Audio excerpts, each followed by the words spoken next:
Sill families affected by Operation Desert Storm call these numbers for help.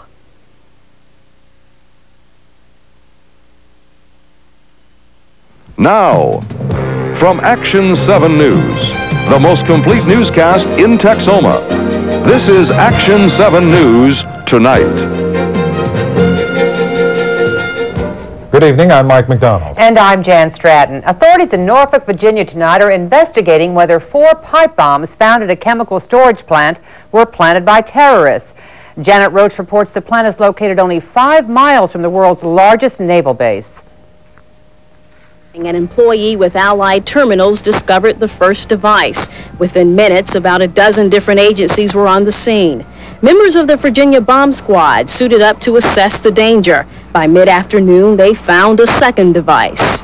The first device was composed of 2 pipe bombs, approximately 2 feet long. This particular device, as my understanding, is composed of 4 pipe bombs. The first device was connected to the valve of a tank containing 1 million gallons of methanol, a highly volatile chemical. The second device contained 4 pipe bombs. It was connected to a tank containing sodium sulfate. The bomb squad defused the devices and then took them to a nearby cemetery, where they were detonated, and they continue to look for more. Absolutely, they're looking for other devices. They're not ruling out that other devices don't exist in there. And even as they're defusing this one, they're looking for additional devices. Authorities say it's much too early to tell if this is the result of a terrorist attack, but that is a strong suspicion. In the meantime, police evacuated homes and businesses within a 1-mile radius of the tanks, and residents waited for authorities to say it was safe to return to their homes. The Soviet Union says it welcomes the Iranian offer to discuss Persian Gulf peace prospects with Iraq, and is sending an envoy to Tehran to help move the effort along. Iran's president offered today to mediate talks between the United States and Iraq. An Iraqi deputy prime minister returned to Baghdad from Tehran yesterday with Iran's offer, details of which have not been made public. The U.S. is reacting skeptically. The State Department says there's nothing to mediate. And the White House says it doesn't expect much to come from the proposal. From the battlefront, the U.S. military command says Marines traded fire with Iraqi troops across the Saudi-Kuwaiti border today. Military officials also say Marine Harrier aircraft pounded as many as 30 Iraqi tanks with anti-tank bombs. And the air war is affecting the way Iraq's military does business. American officials say Iraqi officers have been moving their command centers to schools and other civilian buildings because they know the Allies aren't targeting civilians. President Bush today delivered his 1992 budget to Capitol Hill. It's the largest budget ever, with proposed spending of more than $1.4 trillion. And it's based on predictions that the recession will be short and mild. Bush's plan trims only $40 billion from the current year's record deficit, leaving $280 billion of red ink for next year. The budget plan cuts about $4 billion from the military spending and trims $3 billion from Medicare. Congressional committees will start hearings on the budget tomorrow.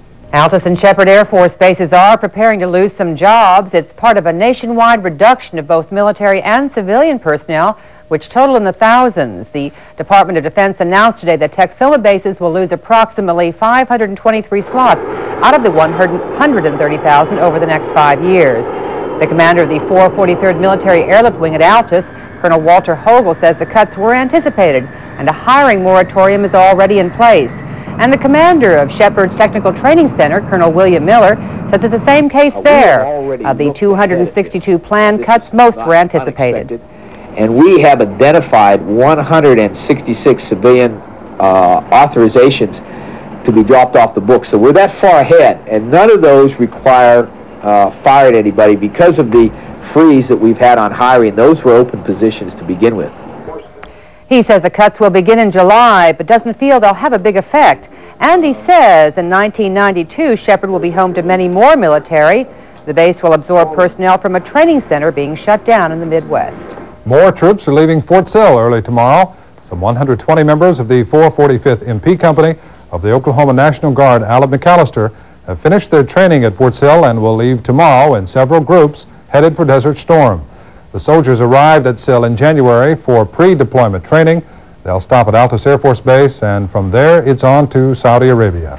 A peace rally today at Oklahoma University turned confrontational between peace demonstrators and supporters of the war. About 300 students with the Campus Coalition for Peace held a rally to protest the U.S. involvement in Operation Desert Storm. And at least 200 supporters of U.S. action showed up to protest the protesters. The peace activists shouted "No blood for oil," while the supporters shouted back, "Support our troops." Police were on hand to prevent any violence. As Oklahoma's 43rd legislature convened today, Governor David Walters unveiled a budget plan that cuts the payroll by 1,500 workers and provides record education funding. Walters is proposing $100.7 million more dollars for public schools and an increase of $61 million for higher education. His $3.38 billion budget slashes 54 state agencies by $40 million. He says he wants to reallocate the money we have instead of raising taxes. A developing national recession and uncertainties in the federal budget as it relates to this state makes it critical to put away as much money as possible to reduce the need for a tax increase in future years.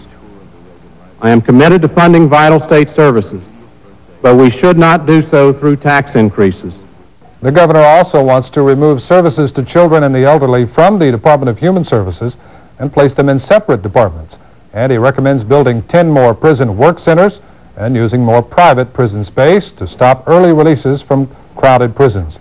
Most lawmakers today gave Walters good reviews, but many are still waiting for specifics on his proposals, and a majority said they will.